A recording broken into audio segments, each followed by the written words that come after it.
దేవుడు తన వాక్కును పంపి వారిని బాగు చేసెను అనే మాట 107వ కీర్తనలో రాయబడింది. దేవుడు తన వాక్కు పంపి మనల్ని బాగు చేస్తాడు. మన శరీరములో, మానసికమైన ప్రవృత్తిలో, ఆధ్యాత్మిక జీవితంలో గొప్ప మార్పును ప్రభు కలుగు చేయడం మాత్రమే కాకుండా అనేక మందికి మనలను ఆశీర్వాదకరంగా, దీవెనకరంగా ఆయన మారుస్తారు. దేవుని వాక్యానికి మనం 100% కాన్సన్ట్రేషన్ దేవుని వాక్యం మీద మనం ఉంచాలి. నేను డ్రైవింగ్ నేర్చుకున్న తర్వాత ఆ సందర్భంలో లైసెన్స్ తీసుకుంటున్నప్పుడు, లైసెన్స్ కోసం నేను ఆర్టీఓ ఆఫీస్కి వెళ్ళినప్పుడు అక్కడ ఆఫీసర్ ఒక ఆయన నన్ను ఇంటర్వ్యూ చేయడం మొదలుపెట్టాడు. అంటే క్వశ్చన్లు అడుగుతూ ఉన్నాడు. కొన్ని సింబల్స్ చూపించి అది దేనికోసం, ఇది దేనికోసం అని అడుగుతూ ఉంటే అవన్నీ సమాధానాలు చెబుతున్నాను. చెప్పిన తర్వాత ఇంకా నేను నా లైసెన్స్ అప్రూవ్ అయిపోతున్నప్పుడు ఆయన ఒక మాట చెప్పారు. ఏంటంటే, డ్రైవింగ్ చేసేటప్పుడు 99.9 కాన్సన్ట్రేషన్ కూడా ఉండకూడదట, 100% కాన్సన్ట్రేషన్ ఉండాలని చెప్పాడు ఆయన. ఎవరైనా వాహనాలు నడిపేటప్పుడు, కారు కానీ బండి కానీ నడిపేటప్పుడు 99.9 కాదట, 100% కాన్సన్ట్రేషన్ ఉండాలి. డ్రైవింగ్లో కాన్సన్ట్రేషన్ లేకపోతే పరిస్థితులు ఎలా ఉంటాయి? రోడ్డు పక్కన ఉన్న చెట్టునో, లేకపోతే రోడ్డు మీద వెళ్తున్న బర్రెనో, మనుషులను గుద్దేస్తూ ఉంటాయి. నానా సమస్యలు, ఇబ్బందులు వస్తూ ఉంటాయి. అందును బట్టి వెహికల్ డ్రైవ్ చేసేటప్పుడు ఎంత కాన్సన్ట్రేషన్ ఉండాలి? 100% కాన్సన్ట్రేషన్ ఉండాలి అని ఆర్టీఓ అధికారులు చెబుతూ ఉంటారు. మేము మొన్న ఎక్కడో మీటింగ్కి వెళ్ళి వచ్చేస్తున్నాం. ఆ మీటింగ్ అయిపోయిన తర్వాత వస్తూ ఉంటే బ్రదర్ శాంసన్ గారు నా వెహికల్ డ్రైవ్ చేస్తుంటారు ఎక్కువగా. వచ్చేస్తుంటే ఒక చోట పోలీసులు ఆపారు కారు. మేము అనుకున్నాం ఎలక్షన్లు అయిపోయినాయి కదా, మళ్ళీ ఎందుకు ఆపుతున్నారు కార్లు చెక్ చేయడానికి అని అనుకున్నాం. వెంటనే కారు ఆపగానే అద్దం దించమన్నాడు. అద్దం దింపగానే ఒక వాటర్ బాటిల్ ఇచ్చి మొహం కడుక్కోండి అంటున్నాడు ఆయన. ఎందుకంటే 2 అయిపోయింది, 2:30 అయిపోయింది. ఆ టైంలో నిద్రపోతూ ఉంటారేమో డ్రైవర్స్ అని చెప్పి వాళ్ళు రోడ్డు మీద నిలబడి అందరికీ బాటిల్స్ ఇచ్చి మొహం కడుక్కొని వెళ్ళండి అని చెప్పి ఇస్తున్నారు. కారణం ఏంటంటే, ఎక్కడ యాక్సిడెంట్ అవ్వకుండా క్షేమంగా వెళ్ళాలి అని, అందరూ గృహాలు చేరుకోవాలనేది వారికి ఆలోచన. గమనించండి, ప్రయాణాన్ని ప్రారంభించిన తర్వాత గమ్యం చేరుకోవడానికి తగు జాగ్రత్తలు తీసుకున్నట్టుగానే, తగు జాగ్రత్తలు తీసుకుని గమ్యస్థానానికి చేరుకున్నట్టుగానే మన ఆధ్యాత్మిక ప్రయాణంలో కూడా ఆధ్యాత్మిక జీవితానికి కావాల్సిన జాగ్రత్తలు మనం తీసుకుంటూ ఉండాలి. అవి ఎక్కడ మనకు లభిస్తాయి? ఎవరికి మనకు బోధిస్తారంటే, అవి కేవలం దేవుని వాక్యములో మాత్రమే మనకు కనబడతాయి. దేవుని సేవకుల నోటి ద్వారా దేవుడు మనతో ఏం చేస్తుంటాడు? మాట్లాడుతుంటాడు. అందును బట్టి ఉదయకాలం మీ మనస్సులు తెరిచి, మీ ప్రక్కవారు ఏం చేస్తున్నారు, లేకపోతే ప్రక్క ఏం జరుగుతున్నాయి ఎన్నో వద్దు మనకి. Focus on the word of God. దేవుని వాక్యం మీద దృష్టి నిలపండి. ఆయన మీతో ఏం మాట్లాడబోతున్నాడు, మీరు ఏ మెసేజ్ని ఈరోజు మీరు ఇంటికి తీసుకెళ్ళగలుగుతారో, ఏ వాక్యాన్ని మీ గుండెల్లో మీరు పదిలపరుచుకుని ఆ వాక్య ప్రకారం జీవించాలనుకుంటారో మీరు నిర్ణయాలు తీసుకుంటే, నేను ఒక మాట ఎప్పుడు చెబుతూ ఉంటాను, నువ్వు దేవుని కోసం నిలబడితే దేవుడు నీ కోసం నిలబడతాడు. హల్లెలూయా. ఆయన నీ కోసం గొప్ప కార్యాలు జరిగించడానికి ఇష్టపడుతున్నాడు కనుక వాక్యాన్ని ప్రేమిద్దాం, వాక్య ప్రకారం జీవిద్దాం. మన సంఘానికి ఉన్న ఒక ప్రాముఖ్యమైన అనుభవం ఏంటంటే, దేవుని వాక్యం మీద కట్టబడిన సంఘం. Our church is the word based church. దేవుని వాక్యానికి తప్ప వేరే దానికి అధిక ప్రాధాన్యత ఇక్కడ ఉండదు కనుక వాక్యమే ప్రధానం. వాక్య ప్రకారం మనం జీవిద్దాం. పరిశుద్ధాత్మ దేవుడు కూడా ఆయన చేసే పని ఏంటి అనగా, యేసు ప్రభువు బోధించిన విషయాలన్నీ కూడా మరలా మనకు ఆయన జ్ఞాపకం చేస్తూ ఉంటాడని బైబిల్లో రాయబడింది. ఈ రోజున పరిశుద్ధాత్మ దేవుడు మన మధ్య ఉన్నారు. మనందరి దగ్గర ఆయన నుండి మనందరికీ యేసు ప్రభువు పలికిన మాటలు, దేవుని మాటలు మనకు మరలా జ్ఞాపకం చేస్తూ ఉంటారు. ఎందుకోసం అంటే, వాక్యం అనే పునాది మీద మన జీవితాలు కట్టబడినప్పుడే ప్రపంచానికి దీవెనకరంగా, ఆశీర్వాదకరంగా ఉంటాం. మీరు ఏ సమస్య అయినా కానీ, అది ఒకవేళ మీ మనస్సును తొలిచివేస్తున్న సమస్య ఏదైనా కావచ్చు, ప్రశ్న దొరకని పరిష్కారం దొరకని సమస్యలు ఏమన్నా మీ జీవితంలో ఉండొచ్చు. దేవుని వాక్యాన్ని మీరు క్షుణ్ణంగా పరిశీలన చేయడం ద్వారా, అధ్యయనం చేయడం ద్వారా, వాక్య ప్రకారం జీవించడం ద్వారా దేవుడు ఖచ్చితంగా మీకు మేలు చేస్తాడు. గ్రంథాలు తెరుద్దాం. పరమగీతముల గ్రంథం, సొలొమోను మహారాజు రాసిన పరమగీతముల గ్రంథం నుండి కొన్ని విషయాలు మీతో మాట్లాడాలని పరిశుద్ధాత్మ దేవుడు నాకు ప్రేరేపణ ఇస్తూ ఉన్నారు. పరమగీతల గ్రంథము 7వ అధ్యాయము 12వ వచనాన్ని ఒకసారి మనం చదువుకుందాం. Song of Solomon or song of songs chapter 7 and let us read verse 12. పెందలకడ లేచి ద్రాక్షావనములకు పోదుము. ద్రాక్షావల్లులు చిగురించెనో లేదో, వాటి పువ్వులు వికసించెనో లేదో, దాడిమ చెట్లు పూత పట్టెనో లేదో, చూతము రమ్ము అచ్చటనే నా ప్రేమ సూచనలు నీకు చూపెదను. దేవుని స్తోత్రం చెప్పండి ఒకసారి, ఇంకొంచెం గట్టిగా హల్లెలూయా. పెందలకడ లేచి ఎక్కడికి వెళ్దాం? బార్ షాప్కి వెళ్దామని ఉందా? పెందలకడ లేచి సినిమా హాల్కి వెళ్దామని ఉందా? బైబిల్లో రాయబడింది, పెందలకడ లేచి ద్రాక్షావనమునకు వెళ్దాం, అక్కడ నీకు నా ప్రేమ సూచనలు చూపిస్తాను. ఇంగ్లీష్లో ఏముందంటే I will show my love for you, నీకు నా ప్రేమను చూపిస్తాను అనే మాట అక్కడ రాయబడింది. సాంగ్ ఆఫ్ సాలమన్ లేదా సాంగ్ ఆఫ్ సాంగ్స్, పరమగీతము, దీన్ని హెవెన్లీ సాంగ్ అని కూడా పిలుస్తారు, పరలోకపు గీతము. ప్రపంచంలో చాలా గీతాలు ఉన్నాయి, చాలా పాటలు ఉన్నాయి, చాలా కీర్తనలు ఉన్నాయి. అయితే వాటన్నిటికన్నా చాలా ప్రాముఖ్యమైన, ఉత్కృష్టమైన, ఇంకో మాటలో చెప్పాలంటే మొట్టమొదటి స్థానంలో ఉంచగలిగిన గీతము పరమగీతము. శారీరకమైన భౌతిక సంబంధమైన మనసుతో ఈ భాగాన్ని చదివితే లేదా ఈ యొక్క గ్రంథాన్ని చదివితే దానివల్ల ఉపయోగం ఏమీ లేదు. అయితే పారమార్థికమైన మనసుతో, దేవుని మనసుతో, పరిశుద్ధమైన ఆలోచనలతో ఈ గ్రంథాన్ని చదివినప్పుడు మాత్రమే దీని ద్వారా ప్రయోజనం మనకు చేకూరుతూ ఉంటుంది. ఈ విషయాన్ని అందరూ గుర్తుపెట్టుకోవాలి. This is a love song between God and the church. ఇక్కడ ప్రస్తావించబడిన ప్రియురాలు అనగా సంఘము, ప్రియుడు అనగా ప్రభువుని యేసుక్రీస్తు. ఇప్పుడు వారిద్దరి మధ్య ఉన్న సత్సంబంధాన్ని గురించిన వివరాలు పరమగీతంలో రాయబడినాయి కాబట్టి ప్రతి మాట కూడా చాలా జాగ్రత్తగా పరిశుద్ధాత్మ సహాయంతో, దేవుని ఆత్మ నడిపింపుతో పరమగీతముల గ్రంథం చదవాలి. లౌకికమైన, భౌతికమైన, శారీరకమైన ఆశలతో కానీ వాంఛనలతో కానీ ఈ గ్రంథాన్ని చదవకూడదు అని మరల మీకు తెలియచేస్తున్నాను. ఇక్కడ షూలమితి తన ప్రియునితో మాట్లాడుతుంది, let us get up early and go to vineyard. మనం పెందలకడ లేచి ద్రాక్షావనానికి వెళ్దాం. వెళ్ళి ఏం జరుగుద్ది అంటే అక్కడ నా ప్రేమను నీకు చూపిస్తాను అని షూలమితి అనగా ప్రియురాలు తన ప్రియునితో మాట్లాడుతుంది. ప్రియురాలు అనగా సంఘము దేవుణ్ణి ప్రేమించే అనుభవాన్ని మరొక్కసారి ఇక్కడ మనం చూస్తున్నాం.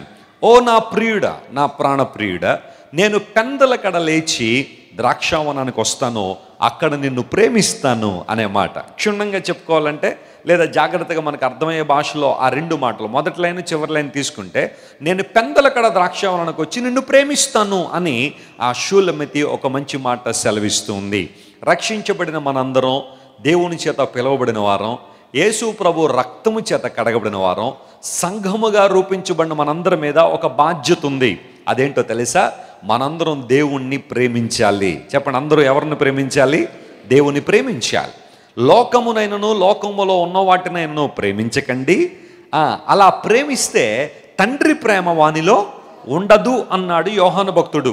అంటే లోకంలో చాలామంది భౌతిక సంబంధమైన విషయాలను, లోకాన్ని ప్రేమించి దేవుని ప్రేమకు దూరం అయిపోతున్నారు. అయితే రక్షించబడిన మనందరం కూడా క్రీస్తు బిడ్డలుగా మార్పు చెంది యాజక సమూహంగా చేయబడిన వారం, క్రీస్తు ప్రభు కోసం ఒక రాజ్యముగా, ఒక ప్రజగా, దేవుని సొత్తైన ప్రజలుగా చేయబడిన మనందరి మీద ఉన్న ఒక బాధ్యత ఏంటంటే అనుదినము మనం దేవుణ్ణి ప్రేమించాలి, దేవుణ్ణి ప్రేమిస్తూ మన జీవితాన్ని ముందుకు సాగిస్తూ ఉండాలి అని పరిశుద్ధ గ్రంథం నొక్కి వక్కాణిస్తుంది. యోహాను భక్తుడు అంటాడు, క్రీస్తు ప్రభు మనలను మొదట ప్రేమించాడు గనుక మనము తిరిగి ఆయనను ప్రేమింప బద్ధులమై ఉన్నాము అనే మాట తన పత్రికలో రాశాడు. క్రీస్తు ప్రభు మనల్ని మొదట ప్రేమించాడు గనుక మనము తిరిగి ఆయన్ను ప్రేమింపబద్ధులమై ఉన్నామని ఆ దైవజనుడు మంచి మాటను సంఘానికి తెలియచేస్తున్నాడు. నువ్వెంతగా దేవుని ప్రేమిస్తున్నావు, ఎంతగా దేవుని మీద నీ ప్రేమను కనుపరుస్తున్నావు. దేవుని ప్రేమించగలిగే అనుభవం మనలో ఉంటే ప్రతిరోజు ఆయనతో ముచ్చటిస్తాం, ప్రతిరోజు ఆయనతో మాట్లాడడానికి ఇష్టపడుతూ ఉంటాం.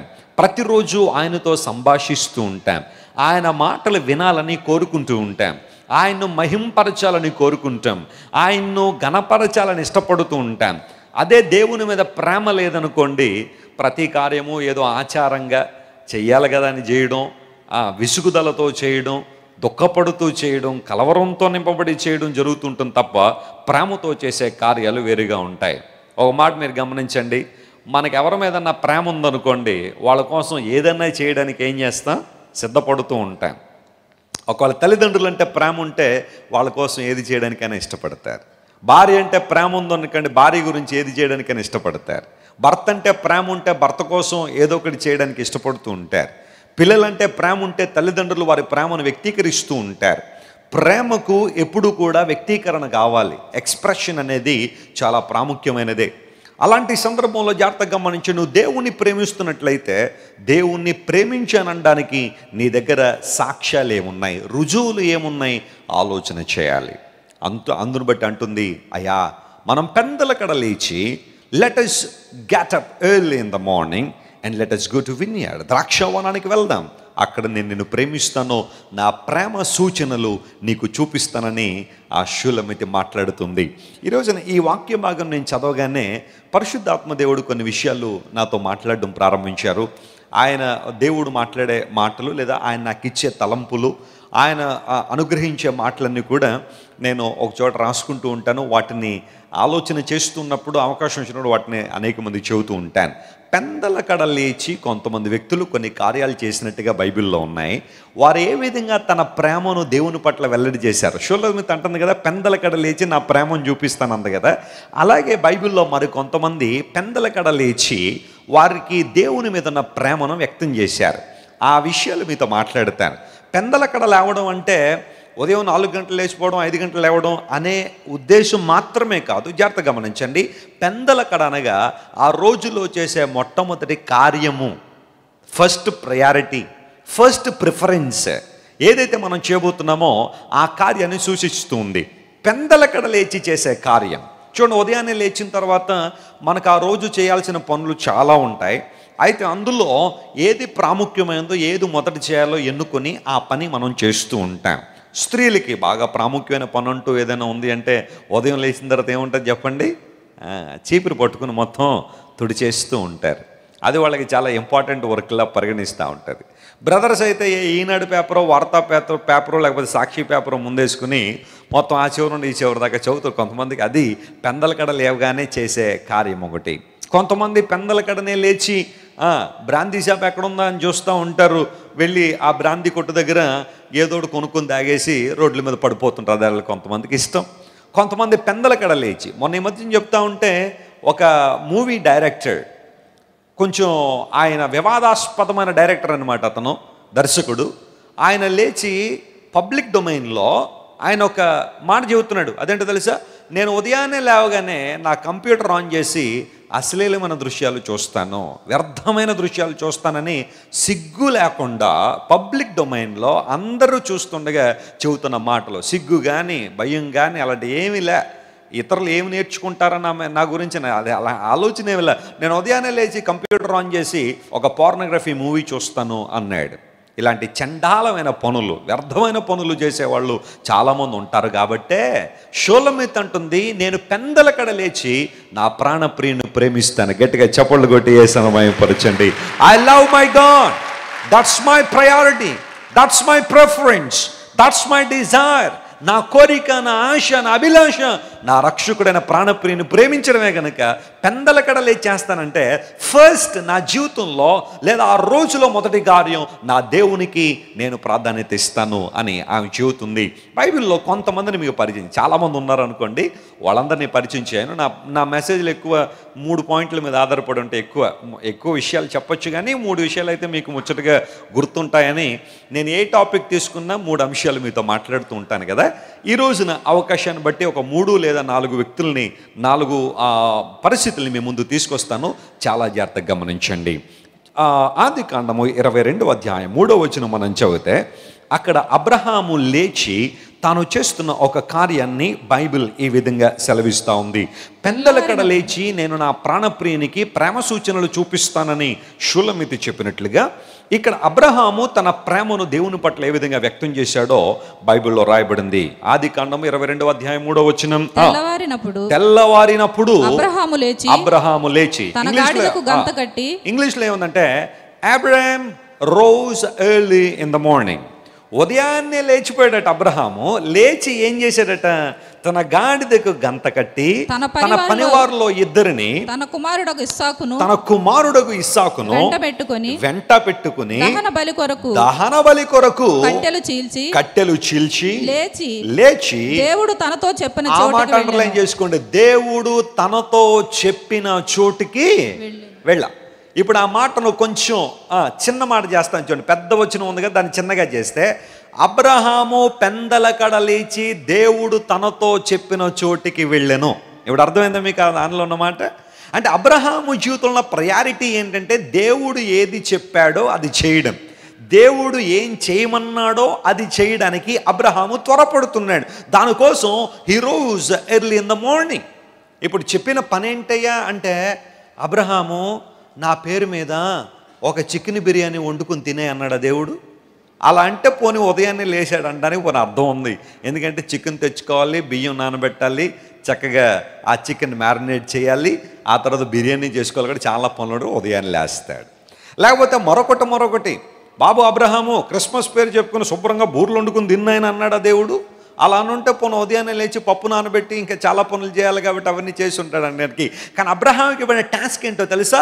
నీవు ప్రేమించి ఒక్కగానొక్క నీ కుమారుని తీసుకొచ్చి మోరియా పర్వతం మీద నాకేమి చేయి, బలి ఇచ్చాయి. Very tough task, impossible task. ఒక తండ్రి తన జీవితంలో ఏనాడు చేయలేని కార్యం. ఒక తండ్రి తన సొంత బిడ్డను దహన బలిగా అర్పించమని దేవుడు చెప్పినప్పుడు ప్రియులరా అబ్రహాము పెందలకడ లేచాడట. అంటే అబ్రహాము ప్రయారిటీ ఏంటంటే, నా కొడుకు కంటే, నా భార్య కంటే, నా సమస్తము కంటే నేను దేవుడిని ఎక్కువగా ఏం చేస్తానో ప్రేమిస్తున్నానని రుజువు చేయడానికి అబ్రహాము పెందలకడ లేచి దేవుడు తనతో చెప్పిన చోటికి వెళ్ళిపోయాడు. హల్లెలూయా. దేవుని కార్యాలు చేయడంలో అబ్రహాము ముందున్నట్టుగా బైబిల్లో మనం చూస్తున్నాం.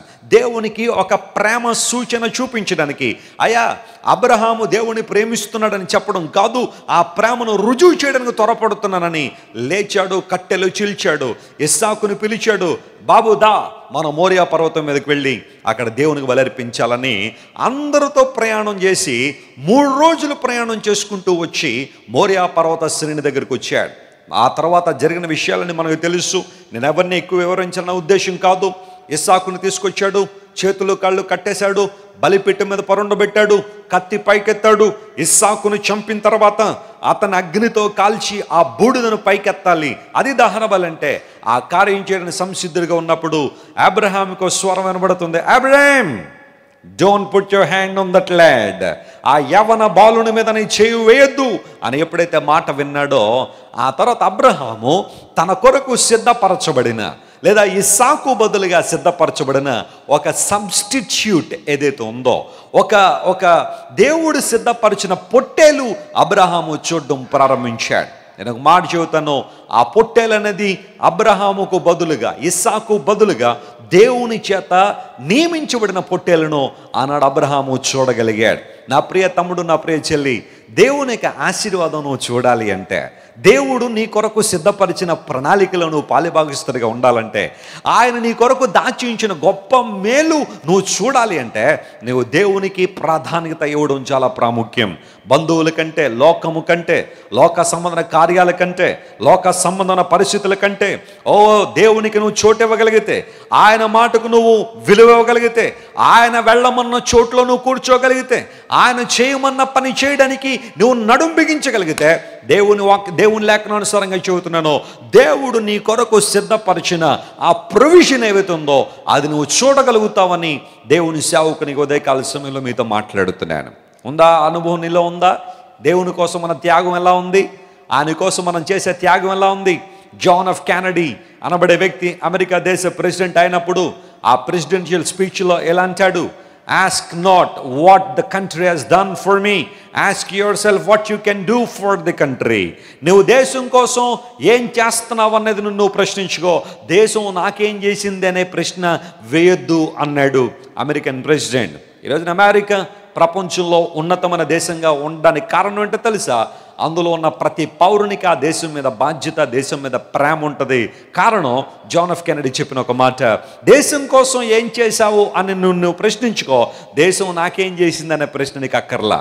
ఇప్పుడు ఒక ప్రశ్న అడుగుతున్నాను, ఆ మాటని ఇలా మారిస్తే, దేవుడు నీ కోసం చాలా చేశాడు, God he's done so many things already, ఆయన ఏం చేశాడని ప్రశ్నిస్తే, ఆయన తన ప్రాణాన్ని నీ కోసం ఇచ్చేశాడు. కలువరి శిలువలో ఆ మహిమను విడిచిపెట్టి లోకానికి వచ్చిన దేవదేవుడు కేవలం నీ కోసం లేదా నా కోసం తాను తగ్గించుకుని శిలువ మరణం పొందినంతగా విధేయత చూపించిన వాడై ఆయన ఆ మరణాన్ని మన కోసం అనుభవించి ఆయన అన్నాడు, సర్వలోకం కోసం పాప క్షమాపణ నిమిత్తం నా రక్తాన్ని చిందిస్తున్నాను, ఇంత గొప్ప త్యాగాన్ని మీకోసం చేశాను. రెసిప్రోకల్గా మనం దేవుని కోసం ఏం చేయగలుగుతున్నాం? ఆ ప్రేమకు బదులుగా మనం ఏమి ఇవ్వగలుగుతున్నాం? ప్రభు నీ నుండి ఏం కోరుతున్నాడు? ఆయన నీ నుండి ఏం ఆశిస్తున్నాడు? బైబిల్ సెలవిస్తూ ఉంది, నా కుమారుడా నీ హృదయము నాకేమో, నీవిచ్చే ధనధాన్యాల కంటే, నీవిచ్చే వెండి బంగారాల కంటే, నీవిచ్చే కానుకల కంటే, నీవు చేసే స్పాన్సర్షిప్ల కంటే మొట్టమొదటిగా దేవుడు నీ నుండి కోరుకుంటుంది ఏంటో తెలుసా? నీ హృదయాన్ని కోరుతున్నాడు ఆయన, నీ మనస్సును కోరుతున్నాడు. ఆ మనసులో ఒక స్థానాన్ని దేవుడు కోరుతున్నాడు. చాలా సంవత్సరాల క్రితం ఓ పాట చాలామంది పాడుతుండేవారు, అదేంటో తెలుసా? గుడి గోడల్లో లేడు దేవుడు, గుండె గుడిలో ఉన్నాడు చూడు. గుడి గోడల్లో కాదు దేవుడు ఉండేది, ఎక్కడ ఉంటాడంట? ఆయన గుండె గుడిలో ఉంటాడు. అనగా నీ హృదయంలో దేవుడు ఉంటాడు. యేసు ప్రభు కొండల మీదనో లేకపోతే మరొక చోటన ఉండేవాడు కాదు, ఆయన ప్రతి ఒక్కరు హృదయంలో నివసించేవాడు. ఓ ప్రశ్న అడుగుతున్నాను, నీ హృదయాన్ని దేవునికి ఇచ్చావా? నీ హృదయాన్ని ప్రభువుకి సమర్పించావా? ఆ మనసులో దేవునికి పూర్తిగా చోటిచ్చావా? అయ్యా నా హృదయం నిండా నీవే ఉండాలి ప్రభువా, నీవే వసించాలి నాయన అని ఎవరైతే హృదయపూర్వకంగా దేవునికి చోటిస్తారో అలాంటి వారు ఖచ్చితంగా దేవుడు వారి కొరకు సిద్ధపరిచిన ప్రొవిజన్ను చూడగలుగుతారు. దేవునికి స్తోత్రం చెప్పండి, హల్లెలూయా. ఆ మోరియా పర్వతం మీదకి అబ్రహాము ఇస్సాకులు ఎక్కుతూ ఉంటే నేను అనుకుంటాను ఆ పొట్టేలు కూడా అదరవేలు ఎక్కుతూ ఉంది. వీళ్ళు ఎంత ఎక్కువగా ఎక్కుతున్నారో, దేవుని కోసం ఎంత ఎక్కువగా పాటుపడుతున్నారో, దేవుని కార్యం చేయాలని త్వరపడుతున్నారో, ఆ పొట్టేలు కూడా అంతే వేగంతో ఎక్కుతూ ఉంది. నీకు మాట తెలుసా? నువ్వు దేవుని కోసం పని చేస్తూ ఉంటే, దేవుని కోసం జీవిస్తూ ఉంటే, ఆయన సిద్ధపరిచిన ఆశీర్వాదాలు కూడా నీ వెంబడి వస్తూ ఉంటాయి. నమ్మిన వారు గట్టిగా చప్పట్లు కొట్టి యేసుని మహిమపరచండి. కృపాక్షేమములే నా వెంట వచ్చును అన్నాడు. దేవుని కృప, ఆయన క్షేమము, ఆయన ప్రొవిజన్, ఆయన భద్రత, ఆయన దీవెన, ఆయన ఆశీర్వాదము నా వెంట వస్తుంది అని ఆనాడు దావీదు భక్తుడు చెప్పడానికి కారణం ఏంటో తెలుసా? నేను దేవుని యొక్క అధికారాన్ని ఒప్పుకున్నాను, దేవుని నా కాపరిగా చేసుకున్నాను కాబట్టే నా వెంబడి ఏమొస్తున్నాయి? కృపాక్షేమాల వెంట వస్తున్నాయి. ఒక ఆమె ప్రతిరోజు భయపడేదట. ఒకసారి దేవుని సేవకుడి దగ్గరకు వచ్చింది, అయ్యగారు నాకు చాలా భయం వేస్తుందండి. ఎందుకమ్మా భయం అంటే, నా వెనకాల ఎవరో ఇద్దరు వస్తున్నట్టు అనిపిస్తుందండి ఎప్పుడు కూడా అందంట. చెప్పండి, ఆమెకున్న భయం ఏంటంటే వెనకాల ఎవరో ఇద్దరు తరుగుతున్నట్టు అనిపిస్తుందంట ఆమెకి. ఎప్పుడు ఎవరున్నా లేకపోయినా వెనక తిరిగి చూసుకుంటుందట, ఎవరైనా ఉన్నారేమో. అదొకలాంటి సైకలాజికల్ డిజార్డర్ కొంతమందికి ఇలాగే ఉంటాయి కదా. అదిగో ఎవరు నన్ను చూస్తున్నారు, కర్టెన్ షాట్న ఎవరో ఉండరు అక్కడ, ఈవెన్ ఎవరో చూసేస్తున్నారట. కంగారు పడుతూ ఉంటుంది. అమ్మ కిచెన్లోకి వెళ్ళి కొంచెం చాక్ పుట్టరమ్మా, ఈ యాపిల్ పండు కోసుకుందామంటే నేను వెళ్ళను, ఎందుకంటే అప్పుడే 11 అయిపోయింది, కిచెన్లో అన్ని లైట్లు ఆరిపేసాను, అక్కడ ఎవరో ఉన్నారు నన్ను చూస్తారా అంటది. ఇలాంటి పరిస్థితులు కొంతమంది ఉంటారు. ఎవరో వస్తున్నారు అన్న భయం. దేవుని సేవకుడు అన్నాడు, అమ్మా నేను ప్రార్థన చేశాను, ఆ ఇద్దరు ఎవరో తెలిసిపోయింది అన్నాడు. ఎవరండి అంటే, ఒక ఆయన పేరు కృప, రెండో ఆయన పేరు క్షేమము, ఆ ఇద్దరుని వెనకాల ఉన్నారు, కంగారు పడకన్నాడట. దేవుని స్తోత్రం చెప్పండి, హల్లెలూయా. మీకు ఎవరికైనా అలాంటి భయం ఉందా? నా వెనకాల ఎవరో వచ్చేస్తున్నారని? ఎవరో కాదు, మిస్టర్ కృప అండ్ మిస్టర్ క్షేమం, వాళ్ళిద్దరూ మీ వెనకాల వస్తున్నారు అంతే. కంగారు పడకండి. నువ్వు దేవుని వైపు నువ్వు నడుస్తూ ఉంటే నీ వెంబడి దేవుడు ఏం చేస్తుంటాడు చెప్పండి? ఆశీర్వాదాలు పంపిస్తూ ఉంటాడు. అబ్రహాము పెందలకడ లేచి, he rose up early in the morning, he got up early in the morning and he was on the way for God's purpose. దేవుని యొక్క చిత్తము నెరవేర్చడంలో, ఆయన ఉద్దేశము నెరవేర్చడంలో అబ్రహాము పెందలకడ లేచి ప్రేమ సూచన చూపించాడా లేదా దేవునికి? ఇందు నిమిత్తముగా నీవు నాకు భయపడువాడవని నాకు తెలిసింది. దేవుడు ఇచ్చిన స్టేట్మెంట్ అది. Abraham, I'm so happy for you.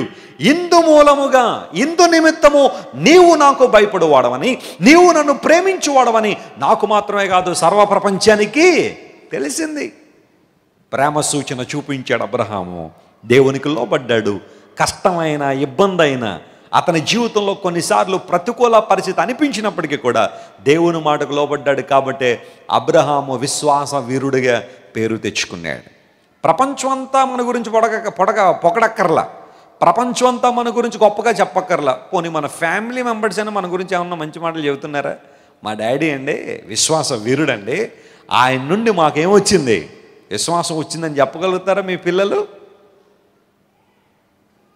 నేను చెప్పగలను నా తండ్రి గారి గురించి. ఆయనలో ఉన్న విశ్వాసం, దేవుని పట్ల ఉన్న భక్తి, దేవుని పట్ల ఉన్న ప్రేమ, సువార్త పట్ల ఉన్న రోషం మాకు వారసత్వంగా ఇచ్చారు. దేవుని నా మనస్తోత్రం కలుగును గాక. హల్లెలూయా. అంతకన్నా ఆశీర్వాదం ఏం కావాలి? అంతకన్నా గొప్పతనం ఏం కావాలి? అబ్రహాము విశ్వాస వీరుడని ప్రపంచానికి తెలిసింది ఇందు మూలముగా, దేవుని కోసం అతను చేసిన కార్యాన్ని బట్టి. పెందల కడ లేచి, అయ్యా నీకు నా ప్రేమ సూచన చూపిస్తాను. అదేంటో తెలుసా? తాను బహుగా ప్రేమించే ఇస్సాకును దేవునికి బలిగా అర్పించడానికి కూడా వెనుకాడలేదు. ఇక్కడైతే అబ్రహాము తన ప్రేమ సూచన ప్రభువు చూపించాడు. రెండో అంశం దగ్గరికి రండి. ఆదికాండము 28వ అధ్యాయము. ఆదికాండము 28వ అధ్యాయంలో మరొక ఆయన పెందల కడ లేచి ఆయన కూడా ఏదో చేశాడట దేవుని కోసం. ఏం చేశాడో చూద్దాం. ఆదికాండము 28వ అధ్యాయం 18వ వచనం తీయండి ఒకసారి. 28 and verse 18. తెల్లవారినప్పుడు యాకోబు లేచి, ఆ మాట అండర్లైన్ చేసుకోండి. తెల్లవారినప్పుడు యాకోబు లేచి, పెందల కడ లేచి, తెల్లవారినప్పుడు లేచి, he rose up early in the morning. చేసి ఏం చేశాడట? తాను తలగడగా చేసుకున్న రాయి తీసి దానిని ఒక స్తంభముగా నిలబెట్టి దాని కొన మీద నూనె పోసెను. మరియు ఆ స్థలానికి బేతేల్ అనే పేరు పెట్టెను. అయితే మొదట ఆ ఊరి పేరు లూజు. అందరూ చెప్పండి ఏంటంట ఆ ఊరి పేరు? లూజ్ అంట. కొంతమంది అడుగుతుంటారు, ఎవరా నీకేమన్నా నట్టు లూజ్ అయిపోయిందరా అంటారు కదా. ఆ లూజ్ కాదు, ఆ ఊరి పేరే లూజ్ అంట. లూజ్ అనే మాటకు అర్థం ఏంటో తెలుసా? వ్యతిరేకత అని అర్థం. చెప్పండి, లూజ్ అనే మాటకు అర్థం ఏంటి? వ్యతిరేకత. ఒకప్పుడు వ్యతిరేకంగా ఉన్న స్థలం ఇప్పుడు ఏమైందట? దేవుని మందిరంగా మారింది. యాకోబు ప్రయాణం చేస్తూ ఉన్నాడు. హారాన్ నుండి అతను బయలుదేరాడు. బెయేర్షెబా నుండి బయలుదేరి హారాను దిశగా వెళ్ళిపోతున్నాడు. ఒక చోటకు వచ్చేసరికి చీకటి పడిపోయింది. ఒక్కడే ఉన్నాడు, ఎవ్వరు లేరు చుట్టూ. వెంటనే గబగబా చీకటి పడిపోయింది కదా, ఇంక ఇప్పుడు ఎక్కడికి వెళ్తాం, ఇక్కడే పడుకుందాం అని చెప్పి అటు ఇటు చూస్తే ఒక రాయి కనబడింది. ఆ రాయిని ఊరోళ్ళందరూ తీసుకొచ్చి దూరంగా పడేశారట. ఎందుకు పనికిరాదు, ఎందుకు ఉపయోగం లేదని ఆ రాయిని ఎవరు వాళ్ళ దాన్ని తీసుకొచ్చి ఎక్కడో పడేశారు మూలన. ఆ రాయి తీసుకొచ్చి దాని మీద తల పెట్టి పండుకున్నాడు. పడుకోగానే రాత్రి ఒక స్వప్నం అతనికి వస్తుంది. ఆ స్వప్నం ఏంటి అంటే ఒక నిచ్చెన భూమి పైన నిలపబడి ఉంది. ఆ తర్వాత దాని కొన ఆకాశమును అంటుంది. అంటే ఒక నిచ్చెన, ఒక ల్యాడర్ని చూస్తూ ఉన్నాడు. ఆకాశానికి ఎక్కడో వేసింది, భూమి మీద దాని మరొక కొన నిలబడి ఉంది. దాని మీద దేవుని దూతలు పైగా దాని మీద దేవుని దూతలు ఏం చేస్తారంట? ఎక్కుచూ దిగుచూ ఉన్నారు. ఆ సందర్భంలో యాకోబు ఫోకస్ చేస్తున్నాడు. దేవుని దూతలు ఎక్కుతూ దిగుతున్నారు కదా, ఏంటి సంగతి అని చూస్తే ఆ నిచ్చెనకు పైగా దేవుడు నిలిచి ఇలా మాట్లాడుతున్నాడు. ఏమన్నాడు? మరియు యెహోవా దాని పైగా నిలిచి 13వ వచనం, నేను నీ తండ్రిని అబ్రహాము దేవుడు ఇస్సాకు దేవుడును నీవు పండుకొని ఉన్న ఈ భూమిని నీకును నీ సంతానానికి ఇస్తా. నువ్వు ఏ భూమిలో అయితే ఈ రాత్రి నువ్వు రెస్ట్ చేస్తున్నావో, విశ్రాంతి తీసుకుంటున్నావో, ఆ భూమిని నీకు ఇస్తానని దేవుడు చాలా మంచి వాగ్దానాలు అన్నీ కూడా చేశాడు. ఎప్పుడైతే ఆ వాగ్దానాలని విన్నాడో, దేవుడు చెప్పిన మాటలన్నీ విన్నాడో, వెంటనే యాకోబు నిద్ర తెలిసి కళ్ళు తెరిచి చూశాడు. చూడగానే అంటున్నాడు, ఇది దేవుని గవిని, this is the gate of heaven. ఇది పరలోక రాజ్యానికి మార్గము, ఇది పరలోకపు గవినే తప్ప ఇది మరొకటి కాదని చెప్పి తెల్లవారు వరకు వెయిట్ చేసి తెల్లవారుగానే లేచాడు. ఆ రాయిని నిలబెట్టి దాని మీద నూనెను పోసి దిస్ ఈస్ బెతెల్, అదొక సూచనగా అక్కడ ఉంచాడు. రాయిని ఆరాధించమని యాకోబు నేర్పించట్లేదు, కానీ అక్కడ ఒక సూచనగా దాన్ని నిలబెట్టి ఇది దేవుని మందిరమే తప్ప మరొకటి కాదు. ఒకప్పుడు దాని పేరు లూజు, వ్యతిరేకతగా ఉన్న ఆ ప్రాంతాన్ని దేవునికి ఫేవరబుల్గా మార్చేశాడు. ప్రభునందు ప్రియ దేవుని బిడ్డలారా, నీ జీవితంలో దేవునికి వ్యతిరేకమైన అనుభవాలు ఏమున్నాయి ఒకసారి ఆలోచించాయి. నువ్వు మాట్లాడే మాటలు కానీ, నీవు చేసే చూపులు కానీ, నీవు చేసే కార్యాలు కానీ, నువ్వు రోజు చేసే లోపల ఎన్ని దేవునికి ఫేవరబుల్గా ఉన్నాయి, ఎన్ని దేవునికి వ్యతిరేకంగా ఉన్నాయి, ఎప్పుడైనా బేరీజు వేసుకున్నావా? ఎప్పుడైనా వాటి గురించి ఆలోచన చేసావా? ఉదయం లేచిందని రాత్రి పడుకునే వరకు, లేదా ఆదివారం ఇప్పటి నుంచి మొదలుకొని మరలా దేవుని సందుకు వచ్చేంత వరకు నువ్వు చేసే పని పాటల్లో లేకపోతే పని పాటుల్లో నువ్వు ఎన్ని దేవునికి మహిమకరంగా చేస్తున్నావు, ఎన్ని దేవునికి వ్యతిరేకంగా ఉన్నా ఒకసారి ఆలోచించాయి. యాకోబు ఇక్కడ నేర్పిస్తున్న పాఠం ఏంటో తెలుసా? దేవునికి ఒక ప్రేమ సూచన చూపిస్తున్నాడు. అదేనంటే వ్యతిరేకంగా ఉన్నవన్నీ కూడా దేవునికి అనుకూలంగా మారుస్తున్నాడు. దేవుని స్తోత్రం చెప్పండి, హల్లెలూయా. వ్యతిరేకంగా ఉన్న మాటలన్నీ కూడా ఎలా మార్చాడు? దేవునికి అనుకూలంగా మార్చిస్తున్నాడు. వ్యతిరేకత అనే లూజు బేతెలుగా మారింది, దేవుని మందిరంగా మార్పు చెందింది, దేవుని ఆరాధనా స్థలంగా మార్పు చెందింది. యాకోబు తెల్లవారినప్పుడు లేచి, పెందలకడనే లేచి దేవుని మందిరానికి ప్రాధాన్యత ఇవ్వడం ప్రారంభించాడు. దేవుణ్ణి ఆరాధించడానికి ప్రాధాన్యత ఇవ్వడం ప్రారంభించాడు. గమనించండి ప్రియులారా, పరలోకం నుండి భూమి మీదకు వేయబడిన ఆ నిచ్చెన ఎవరికి సాదృశ్యం తెలుసా? మన ప్రభు అని యేసుక్రీస్తు వారికి సాదృశ్యం. దేవుని స్తోత్రం చెప్పండి ఒకసారి, హల్లెలూయా. యేసుక్రీస్తు ప్రభు వారు ఆయన నిచ్చెనకు సాదృశ్యంగా ఉన్నాడు. That ladder represents our Lord and saviour. మీకు తెలుసా, పాత నిబంధనలో చాలా కాంటెక్స్టుల్లో, చాలా భాగాల్లో యేసు ప్రభు యొక్క చిత్రపటం మనకు కనబడుతూ ఉంటుంది. ఆయన యొక్క స్వభావం మనకు కనబడుతుంటుంది, ఆయన ప్రేమతత్వం కనబడుతూ ఉంటుంది, ఆయన గొప్ప నైజం కనబడుతూ ఉంటుంది, ఆయన యొక్క లక్షణాలు కనబడుతూ ఉంటాయి. పాత నిబంధన అందుకనే దేవుడు మనకిచ్చాడు. అందులో మీరు ప్రతి సందర్భంలో కూడా యేసు ప్రభువును చూడగలుగుతుంటారు, చిత్రపటం కనబడుతూ ఉంటుంది. ఈ నిత్యను కూడా ప్రభు అని యేసుక్రీస్తు వారి సాదృశ్యం అయితే, ఒక కొన భూమి మీద వేయబడింది, మరొక కొన ఎక్కడికుంది? పరలోక రాజ్యానికి ఉంది. దాని అర్థం ఏంటో తెలుసా? Jesus Christ is complete God and complete man. యేసు ప్రభు సంపూర్ణ దేవుడు మరియు ఆయన సంపూర్ణ మానవుడు. నిత్యను ఒక కొన పరలోకము, ఒక కొన భూమి మీద ఉందంటే పరలోకములో ఉన్న దేవుడు ఎక్కడికి వచ్చాడని అర్థం? భూమి మీదకి వచ్చాడని. Is complete God and complete man. దాన్ని జాగ్రత్తగా ఆలోచన చేస్తే యేసుక్రీస్తు ప్రభువారు సంపూర్ణ దేవుడు మరియు సంపూర్ణ మానవుడు. దీన్ని హైపోస్టాటిక్ యూనియన్ అంటారు. థియాలజీలో మనం చదువుతుంటే ఇలాంటి విషయాలన్నీ చాలా ఉంటాయి. హైపోస్టాటిక్ యూనియన్ అంటే దేవునిలో ఉన్న దైవ మానవ లక్షణాలు ప్రపంచంలో ఇంకెవ్వరికీ ఆ అదృష్టం దక్కల, లేదంటే ఎవ్వరికి ఆ భాగ్యం లేదు. యేసు ప్రభు ఒక్కడే దైవ మానవుడిగా ఈ లోకానికి వచ్చాడు. మనం ఈ క్రిస్మస్ మాసంలో ఒక కరపత్రిక పంచుతూ ఉంటాం. ఆ కరపత్రికలో నేను పైన రాసిన టైటిల్ ఏంటో తెలుసా? ప్రపంచంలో చాలామంది మనుషులు దేవుళ్ళు అయ్యారు, క్రైస్తవులు మాత్రమే దేవుడు మనిషి అయ్యాడు. గట్టిగా చప్పట్లు కొట్టి యేసుని మహిమపరచాడు. ప్రపంచంలో చాలామంది మనుషులు ఏమయ్యారు చెప్పండి? దేవుళ్ళు అయ్యారు. అవునంటారా కాదంటారా? ఎంతమంది లేరు ఈ రోజున? మన భారతదేశంలో లెక్కేస్తేనే ఒక 100 మంది ఉన్నారేమో ఈ రోజున నేనే దేవుణ్ణి, నేనే భగవంతుడిని చెప్పేసుకున్న వాళ్ళు. అయితే క్రైస్తవుల గొప్పతనం అంటే మనిషి దేవుడు అవ్వడం కాదు, దేవుడే ఏమయ్యాడు? ఆయన మనిషి అయ్యాడు. ఒక కొన ఆకాశం, ఒక కొన భూమి మీద ఉందంటే దేవదేవుడే మనలందరినీ ప్రేమించి ఈ లోకానికి వచ్చాడు.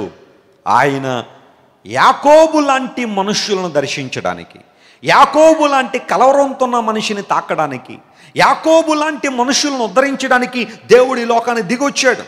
యాకోబు కండిషన్ ఎలా ఉందో తెలుసా? అప్పటికి భయంతో ఉన్నాడు, ఆందోళనతో ఉన్నాడు, కలవరంతో ఉన్నాడు, ఎటుపోతున్నాడో తెలియని పరిస్థితి. బెయేర్షెబా నుండి బయలుదేరాడు. బెయేర్షెబా అనగా ఆశీర్వదించబడిన స్థలం, సమృద్ధి అనే స్థలం. హారాన్ అనగా నాకు ఏమీ తెలీదు అనే స్థలం. ఆ స్థలానికి వెళ్ళిపోతూ కలవరంతో ఉన్న యాకోబుని దర్శించాలని దేవుడు ఆనాడు యాకోబుకు దర్శనం ఇచ్చాడు. ఈ ఉదయకాలసిన నీవు కూడా కలవరంతో ఉన్నావా? ఊగిసలాడిపోతున్నావు జీవితంలో? ఆందోళన అంటే అర్థం ఏంటి? ఆందోళన అంటే ఉయ్యాల్లాగా ఊగడం అన్నమాట. మనిషి జీవితంలో కొన్నిసార్లు ఎటు పోవాలో తెలియని పరిస్థితి, ఏం చేయాలో అర్థం కాని పరిస్థితి, ఊగిసలాడుతూ ఉంటుంది మనస్సు. అలాంటి కలవరం ఆందోళనతో చాలామంది జీవిస్తుంటే అలాంటి వారిని దర్శించాలని, అలాంటి వారికి దేవుడు వాగ్దానం ఇచ్చి అభయం ఇచ్చి నువ్వు ఏం కంగారు పడాల్సిన అవసరం లేదు, నేను దీవిస్తాను, ఆశీర్వదిస్తాను, నీ సంతానాన్ని దీవిస్తానని దేవుడు మాట్లాడుతున్నాను. నీ దేవుడు ఎంత మంచివాడు అంటే, ఆయన నీ పట్ల కలిగి ఉన్న ప్రణాళిక ఎంత గొప్పది అంటే, మనుషులు నీ స్టేటస్ చూసో, నీ అందాన్ని చూసో, నీకున్న బ్యాక్గ్రౌండ్ చూసో, నీకున్న డబ్బును చూసో, లేదా నీలో మరొకటి చూసో నిన్ను ప్రేమిస్తారేమో, కానీ దేవుడు అలాంటివాడు కాదు. నిన్నుగా దేవుడు ప్రేమించేవాడు. దేవుడు నా మన స్తోత్రం కలను గాక. God loves you just as you are. నువ్వు ఉన్నట్టుగానే నిన్ను ప్రేమించేవాడు ఆయన ఉన్నట్టుగా నిన్ను ప్రేమిస్తున్నాడు కాబట్టి నీవు కూడా ఉన్నట్టుగా ఆయన దగ్గరికి వచ్చేసేయాలి. ఒక మంచి పాట రాసింది, ఒక వ్యక్తి ఒక మంచి పాట రాశాడు, ఉన్నట్టు నేను వచ్చేదన్ అనే పాట. ఎంత అద్భుతమైన దేవుణ్ణి మనం ఆరాధన చేస్తున్నాం. ఆయన పట్ల మన పట్ల కలిగి ఉన్న ప్రణాళికలు చాలా గొప్పవని బైబిల్ సెలవిస్తూ ఉంది. ఆ స్థలానికి బేతేల్ అనే పేరు పెట్టాడు. ఒకప్పుడు వ్యతిరేకంగా ఉన్న ఆ స్థలము, వ్యతిరేకమైన పరిస్థితుల్లో ఉన్న ఆ స్థలము ఇప్పుడు దేవుని మందిరంగా మారిపోయింది. దేవుని చిత్తాన్ని నెరవేర్చే స్థలంగా మారిపోయింది. యాకోబు దేవునికి తన ప్రేమ సూచన చూపించాడు. మళ్ళీ ఆన్ ది వేలో మళ్ళీ ఇక్కడికి వచ్చాడు. బేతేలుకి వచ్చి దేవుని ఆరాధించినట్టుగా దైవ లేఖనంలో మనం చూస్తున్నాం. మూడవ సందర్భాన్ని మీకు జ్ఞాపకం చేస్తాను. చూడండి, లూకా సువార్త 21వ అధ్యాయము 38వ వచనం కూడా చదవండి. పెందలకడ లేచి నా ప్రేమ సూచనలు చూపిస్తానని షూలమితి చెప్పిన ఆ మాటను మనం ఆలోచన చేస్తున్నాం. ఆ విషయం మీద ధ్యానం చేస్తున్నాం. అబ్రహాము పెందలకడ లేచాడు, యాకోబు పెందలకడ లేచాడు. ఇక్కడ లూకా సువార్త 21:38 ప్రజలందరూ ఆయన మాట వినుటకు దేవాలయములో ఆయన యొద్దకు పెందలకడ వచ్చుచున్నారు. దేవుని నామ స్తోత్రం చెప్పండి. హల్లెలూయా. యేసు ప్రభు ఈ లోకంలో ఉన్న కాలంలోనట ఆయన మాటలు వినడానికి ప్రజలందరూ ఎప్పుడు లేచారట? వాళ్ళు పెందలకడ లేచి, ఎర్లీ మార్నింగ్ లేచి ఆయన మాట వినుటకు దేవాలయంలో ఆయన దగ్గరకు వచ్చారు. యేసు ప్రభు కూడా రాత్రంతా ఆ ఒలీవల తోటలో, గెత్సెమనే తోటలో తన సమయాన్ని గడిపి ఆయన కూడా పెందలకడనే వచ్చి బోధించడం ప్రారంభించారు. దేవుని మాటలు బోధిస్తున్నారు. యేసు ప్రభు బోధన సారాంశం ఏంటి అంటే, పరలోక రాజ్యము సమీపించినది, మారు మనసు పొంది సువార్తను నమ్మండి. The kingdom of God is at hand. Believe the gospel and repent for your sins. మీ పాపముల నిమిత్తం పశ్చాత్తాపపడండి. పాపములో జీవిస్తే పరలోక రాజ్యానికి వెళ్ళలేవు. పాపంలో జీవిస్తే దేవుని అభిషేకానికి పాత్రురాలు కాలేవు. పాపంలో జీవిస్తే దేవునికి చిత్తాన్ని గ్రహించలేవు. పాపంలో జీవిస్తే ప్రార్థన చేయలేవు. పాపంలో జీవిస్తే ధర్మశాస్త్రములను గొప్ప సంగతులు గ్రహించలేవు. పాపంలో జీవిస్తే శాపాన్ని మూటగట్టుకుంటావు. పాపంలో జీవిస్తే కుటుంబానికి ఆశీర్వాదకరంగా ఉండలేవు. పాపంలో జీవిస్తే సంఘానికి దీవెనకరంగా ఉండలేవు. పాపంలో జీవిస్తే సమాజానికి దీవెనకరంగా ఉండలేవు. కాబట్టే ఆ పాపాన్ని చంపేయి, ఆ పాపాన్ని విడిచిపెట్టేయండి, ఒప్పుకోండి. అప్పుడు నేను మిమ్మల్ని దర్శిస్తా, మీ జీవితంలో మేలు చేస్తానని దేవుడు ఎన్నోసార్లు ఆయన మాటలు చెబుతూ ఉంటే, ఆయన బోధలట శాస్త్రులు పరిచయులు చేసినట్టుగా ఉండేది కాదట. యేసు ప్రభువు బోధలు ఎలా ఉన్నాయట?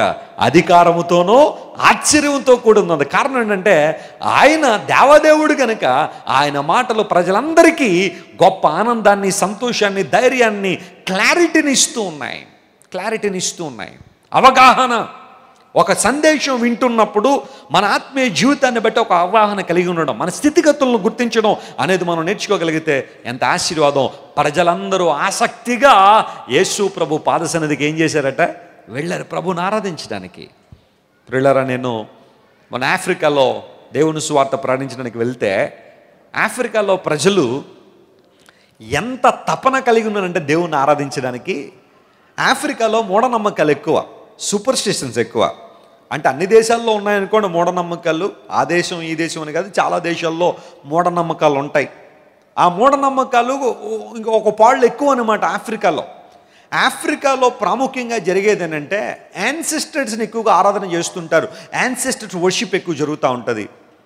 అంటే అర్థం ఏంటన్నమాట, మనకు ముందుగా చనిపోయిన వాళ్ళు దేవుడి దగ్గర ఉన్నారు కాబట్టి మన పితరులకి మనం మంచి చేస్తే, మన పితరులకి మనం ప్రార్థన చేస్తే వాళ్ళు ఏం చేస్తారో తెలుసా? వాళ్ళు దేవుడు పక్కనే ఉంటారు కదా, గవ్వ వెళ్ళి మా వాడు కొంచెం ఇబ్బంది పడుతున్నారు కదా, కొంచెం మేలు చేయొచ్చు కదా అని దేవుడికి చెప్తారట. ఎవరు? పితరులు.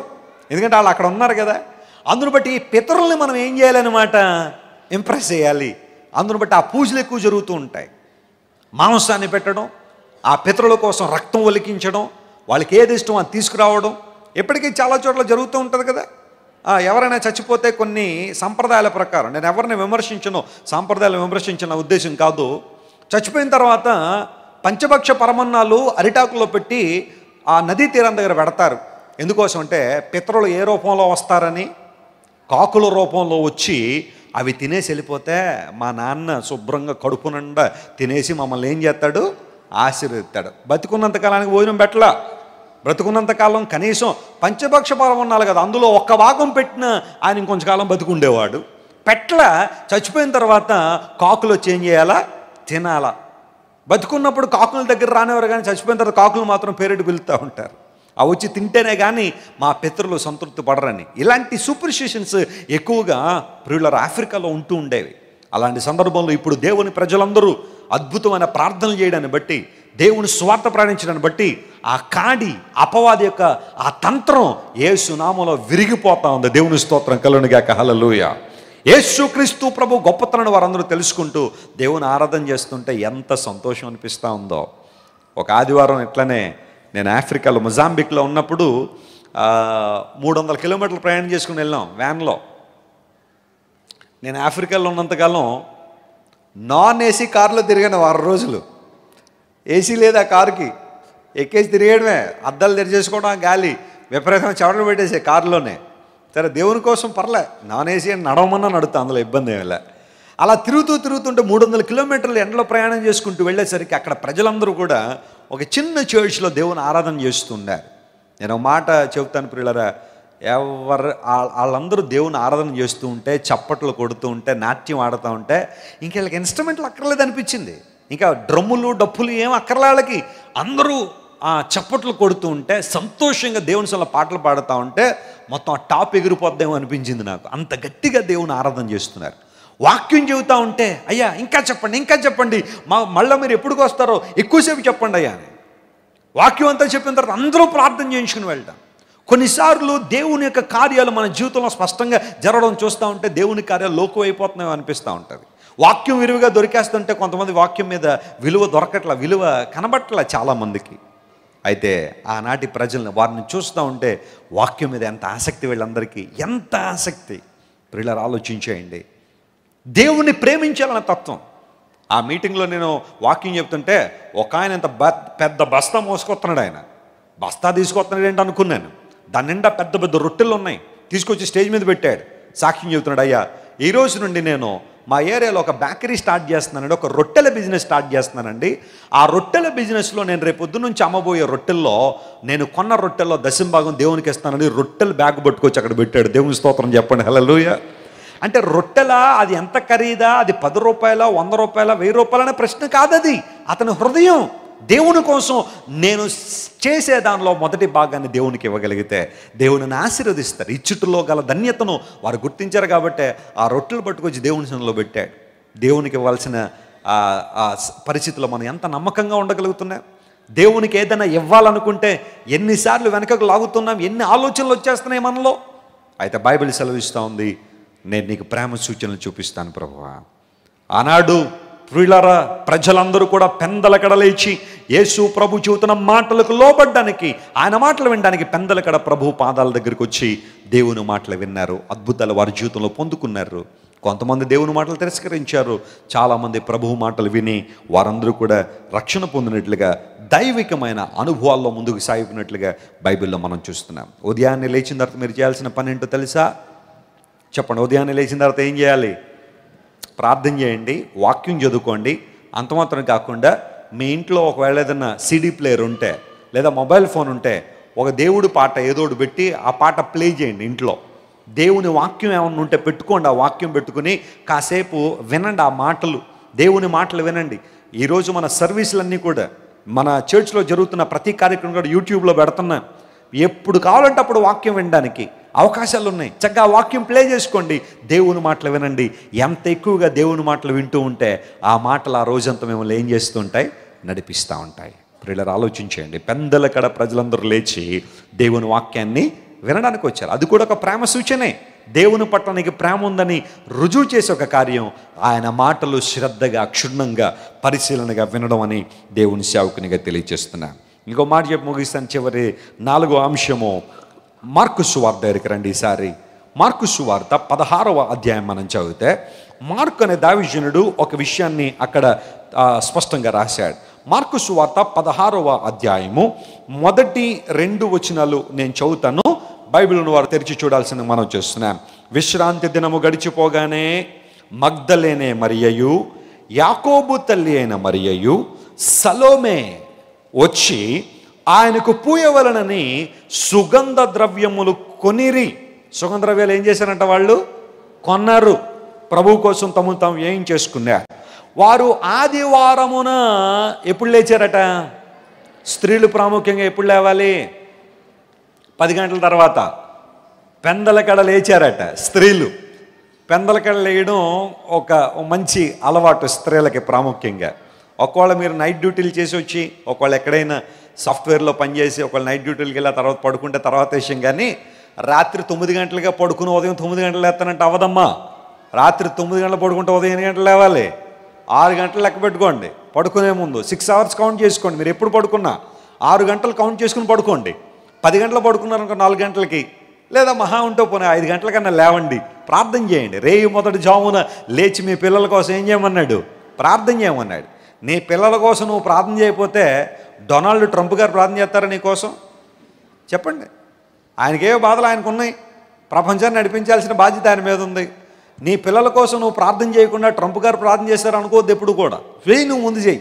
నీ పిల్లల భవిష్యత్తు కోసం, వాళ్ళ యొక్క రక్షణ కోసం, వారు దేవునిలో ఎదగడం కోసం, దేవుని కార్యాల్లో ముందుకు సాగిపోవడం కోసం, వారికి ఉన్న శక్తిని బలాన్ని దేవుని కార్యాల కోసం వినియోగించడం కోసం చేయి, ప్రార్థన చేయి. అందును బట్టి స్త్రీలు వీళ్ళు ఆదివారం ఎప్పుడు లేచారట? పెందల కడ లేచి ఎక్కడికి వచ్చారు? బయలుదేరి సూర్యోదయం అయ్యే సమయానికి సమాధి దగ్గరికి వచ్చుచుండగా. ఈ స్త్రీలు ఎంత ఘనమైన స్త్రీలు అంటే, వీళ్ళంటే చాలా మనం వీళ్ళని అభినందించాలి. కారణం ఏంటో తెలుసా? ఈ స్త్రీలే యేసు ప్రభువుని సిలువ వేసినప్పుడు కూడా సిలువ దగ్గర ఉన్నారు, ప్రభువుని అంటుపెట్టుకుని ఉన్నారు. కొన్నిసార్లు పురుషులు పగలబలు పలుకుతారు, కానీ సమయం వచ్చినప్పుడు ఒకడు కనబడ్డు. తీరా సమయం వచ్చినప్పుడు కనబడితే ఎవరో తెలుసా? మీరే. ఒకసారి చప్పట్లు కొట్టుకోండి స్త్రీలు. వండర్ఫుల్. అభినందిస్తున్నాం మిమ్మల్ని. స్త్రీలు ప్రభు కోసం నిలబడ్డారు. శిష్యులందరూ పరిగెత్తి పారిపోయారు భయం వేసి, కానీ స్త్రీలు చెప్పండి ధైర్యంగా సిలువ దగ్గర నిలబడ్డారు. మీకు విషయం తెలుసా? మీలో ఉన్నంత ధైర్యం ఇంకెవరిలో ఉండదు. అది మీకు తెలుసా లేదా? చాలాసార్లు ప్రూవ్ చేస్తారు మీరు కదా. ఒక ఆమె అంటుందట, మా ఇంటికి పెళ్లి చూపులు చూడడానికి 50 మందిని వేసుకొచ్చావు నువ్వు. పెళ్ళైనప్పుడు 4 బస్సుల్లో వచ్చారు. ఎంతమంది? 500 మంది వచ్చారు. నేను ఒక్కదాన్ని వచ్చాను మీ ఇంటికి, ఎవరు ధైర్యవంతులు అని అడిగిందండి. I'm single. నువ్వేమో మొత్తం 50 మంది 500 మంది వేసుకొచ్చావు పెళ్ళికిను, ఆ తర్వాత పెళ్లి చూపులకి. నేను సింగిల్గా వచ్చాను మీ ఇంటికి, ఎవరికి ఎక్కువ ధైర్యం అందట. స్త్రీలు ధైర్యవంతులే, అందులో ఏ విధమైన డౌట్ ఏం లేదు.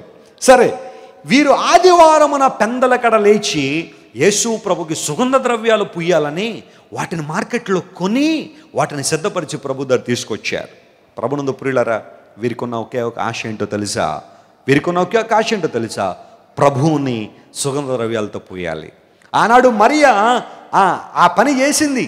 ఆ మరియా యేసు ప్రభు పాదాల మీద తల మీద సుగంధ ద్రవ్యాన్ని పోసి ఆరాధన చేసిన ఆ విషయాన్ని గుర్తు చేసుకుని, రండి మన ప్రభువుని సమాధిలో పెట్టాం కదా మొన్న, ఆయన దేహము వాసన రాకుండా ఆయనకు సుగంధ ద్రవ్యాలు పోద్దామని చెప్పి ఆశతో బయలుదేరి వారు సమాధి దగ్గరికి వస్తే బైబిల్ సెలవిస్తూ ఉంది, మన దేవుడు ఎలాంటాడో తెలుసా?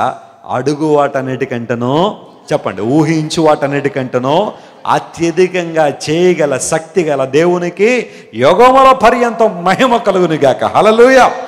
వీరు సుగంధ ద్రవ్యాలు యేసు ప్రభు పుయ్యాలని వచ్చారు, కానీ వారు అంతకన్నా గొప్ప శుభవార్త విన్నారు. అదేంటో తెలుసా? ఆయన ఇక్కడ లేడు, తాను చెప్పినట్టే లేచిన్నాడు. గట్టిగా చెప్పులు కొట్టి యేసుని మహిమపరచు. They received the first message. They received a good news from God. దేవుని ఒక శుభవార్తను విన్నారు. అమ్మా, ఆ మృతదేహానికి సుగంధ ద్రవ్యాలు పూయాలని మీరు వచ్చారు, కానీ మీ ఊహలకు మించి దేవుడు కార్యం చేస్తాడు. అదేంటో తెలుసా? ఆయన ఆల్రెడీ లేచి ఉన్నాడు. ఆయన మరణాన్ని జయించి తిరిగి లేచిన దేవుడు. సర్వ ప్రపంచంలో యేసు ప్రభు మొదటగా తిరిగి లేచాడనే వార్త ఈ స్త్రీలే విన్నారు. దేవుని స్తోత్రం చెప్పండి, హల్లెలూయా. కారణం అంటే తెలుసా? వీరు ప్రభువుకి సుగంధ ద్రవ్యాలు పూయాలి, దేవుని కోసం ఏదో ఒకటి చేయాలని తపన. నేను అనుకుంటాను, విశ్రాంతి దినం యూదులు బయటకు రారు కాబట్టి వీళ్ళందరూ కనిపెడుతున్నారు, ఎప్పుడైపోద్దాం, మా ప్రభువుని ఎప్పుడు చూద్దామా అని. ఆదివారం మన పెందలకడ లేచి ప్రభు దగ్గరికి రాగలిగారు. ప్రభువును చూడాలనే ఆశ, ఆయనకు సుగంధ ద్రవ్యాలు పూయాలనే ఆశ వారిలో ఉంది. అయితే దేవుడు వారి ఆశను మించి, వారి యొక్క కోరికకు మించి అద్భుతం చేశాడు. తానే స్వయంగా లేచి వారికి కనబడి, అమ్మలారా మీరేం చేస్తారంటే, నా శిష్యులు ఉన్నారు కదా, ఒలింపిక్స్లో పరిగెట్టేశారు మొన్న. ఎప్పుడు? గెత్సెమనే తోటలో యేసుప్రభుని యేసుప్రభుని పట్టుకుంటా ఉంటే ఇంక ఎవరిని పట్టించుకోవట్లే, ఇంకా పరుగు. ఆ ఫెన్సింగ్లు దూకేస్తున్నారు, చెట్లకి దూకేస్తున్నారు, గుంటలో పడిపోయిన చేతులు కాళ్ళు దెబ్బలు తగిలేస్తున్నా తట్టేసుకుని పరిగెట్టేశారు అందరూ కూడా. మా వాళ్ళు ఉన్నారు కదా, ఒలింపిక్స్ మెడల్ సాధించారు, వాళ్ళందరికీ చెప్పండి నేను గల్లేలో వారి కోసం ఎదురు చూస్తానని చెప్పండి, అక్కడికి రమ్మని చెప్పండి అని ఈ స్త్రీలకు దేవుడు ఒక బాధ్యత పెట్టాడు. స్త్రీలరా, మీ మీద ఒక బాధ్యత ఉంది. ప్రభు మిమ్మల్ని కలుసుకుంటాడు, ఆయన మీకోసం తిరిగి లేచాడన్న శుభవార్త మీరు చెప్పగలిగిన మాటలు మీరు చెప్పగలిగితే దేవుని కోసం గొప్ప కార్యాలు. ఈ స్త్రీలు ముగ్గురు కూడా ఎప్పుడైనా అవకాశం ఉంటే ఉమెన్స్ కాన్ఫరెన్స్లో నాకు అవకాశం ఎత్తలేదు, ఏమన్నా వాకింగ్ చెప్దామంటే. ఒకవేళ ఎప్పుడైనా అవకాశం ఇస్తే ఈ ముగ్గురు స్త్రీల్లో ఉన్న గొప్ప లక్షణాలు మీతో మాట్లాడతాను. ఆ ముగ్గురు స్త్రీలు సలోమే కానీ, లేదా అక్కడ రాయబడిన మగ్దలైన మరియ కానీ, యాకోబు తల్లి అయిన మరియ కానీ, యేసు ప్రభు తల్లి అయిన మరియ కానీ, ఆ తర్వాత హేరోదు గృహ నిర్వాహకుని యొక్క భార్య కానీ, ఆమె పేరు యోహన్నా అని బైబిల్లో ఉంది. ఇలాంటి వారందరూ యేసు ప్రభువుకి చాలా అద్భుతమైన పరిచర్య చేశారు. ఆయన చుట్టూ కొన్నిసార్లు కేవలం శిష్యులు మాత్రమే ఉన్నారు అనుకుంటాం, కానీ ఆ శిష్యులు వెనకాల స్త్రీలు చాలామంది ఉన్నారు, పరిచర్య చేశారు, ఉపచారం చేశారు. మీరు చేయగలిగింది మీరు చేయగలిగితే దేవుని కోసం దేవుని కార్యాలు స్పష్టంగా జరుగుతాయి, అద్భుతాలు జరుగుతాయి. ప్రియులారా, స్త్రీలు పెందలకడ లేచి ప్రభువుని చూడడానికి వెళ్ళారు. వారు యేసు ప్రభువుని ఆ మృతదేహాన్ని చూద్దామని వెళ్ళారు, కానీ వారు నా ఆశ ఎంత గొప్పది అంటే, దేవుడు ఎంత గొప్ప కార్యం చేశారంటే, మీరు చూసేది మృతదేహం కాదు, సజీవుడినే చూస్తారని దేవుడు తాను వారికి ప్రత్యక్షపరుచుకున్నాడు. He is the God who can do beyond your expectation. నువ్వు అడుగు వాటన్నిటికంటే నువ్వు ఊహించేదానికంటే అత్యధికంగా చేయగల దేవుడు ఆయన. నువ్వు ఒక్క అడుగు ముందుకు వేయగలిగితే చాలు, నువ్వు ఒక్క అడుగు ముందుకు వేస్తే చాలు, దేవుడు మరిన్ని గొప్ప కార్యాలు నీ జీవితం జరిగిస్తాడు. ఆలోచన చేయండి ప్రియులారా. నా ప్రాణప్రియుడా, మనం పెందలకడ లేచి ద్రాక్షావనానికి వెళ్దాం, అక్కడ నా ప్రేమ సూచనలు నీకు చూపిస్తాను. కళ్ళు మూసుకొని ప్రార్థన చేసుకున్నాను. అందరూ కళ్ళు మూసుకునండి. ఈ రోజున ఇంతవరకు దేవుడు మనతో చాలా విషయాలు మాట్లాడారు. అబ్రహాము పెందలకడ లేచి దేవుని ప్రేమించాడు. యాకోబు పెందలకడ లేచి దేవుని మందిరంగా ఆ స్థలాన్ని మార్చాడు. ఒకప్పుడు దాని పేరు వ్యతిరేకత, లూజు అనే మాట బైబిల్లో ఉంది. ప్రజలందరూ యేసు ప్రభు మాటలు వినడానికి పెందలకడ ఆయన దగ్గరికి వచ్చారు. ప్రభు మాటలు వినడం కంటే ఆనందం ఇచ్చే అంశం వారికి మరొకటి లేదు. ప్రభు మాటలు వినడం కంటే సంతోషం ఇచ్చే అనుభవం మరొకటి లేదు. కనుక వారు ప్రభువుని చూడ్డానికి పెందలకడ వెళ్ళారు. మగ్దలేని మరియ, యాకోబు తల్లి అయిన మరియ, ఆ తర్వాత బైబిల్ సెలవిస్తూ ఉంది, వీళ్ళందరూ కూడా, స్త్రీలందరూ కూడా ప్రభువును చూడ్డానికి, ప్రభువును ఘనపరచడానికి, సలోమే వీళ్ళందరూ కూడా ప్రభు దగ్గరికి వెళ్ళి ఆ సమాధిలో యేసు ప్రభుకి సుగంధ ద్రవ్యాలు పూద్దామని వెళ్ళారు. పెందలకడ లేచి వెళ్ళారు. అయితే ప్రభు వారు అనుకున్న దానికన్నా గొప్ప కార్యం చేశాడు. ప్రభు బలలో పాలు పొందేవారు లేచి నిలబడి, మిగతా వారు అలాగే కూర్చుని ప్రార్థన చేస్తుండండి. ప్రభు బలలో పాలు పొందేవారు, యేసు ప్రభు నీ కోసం రక్తం కార్చాడని, ఆయన కలువరి శిలువలో నీ కోసం మరణించాడని విశ్వసించిన వారు లేచి నిలబడండి. మిగతా వారు అలా ప్రార్థన చేస్తూ ఉండండి. ఆ ప్రార్థన చేస్తూ ఉండగా దైవజనులు ప్రభు బల్ల కార్యక్రమానికి మనల్ని నడిపిస్తారు.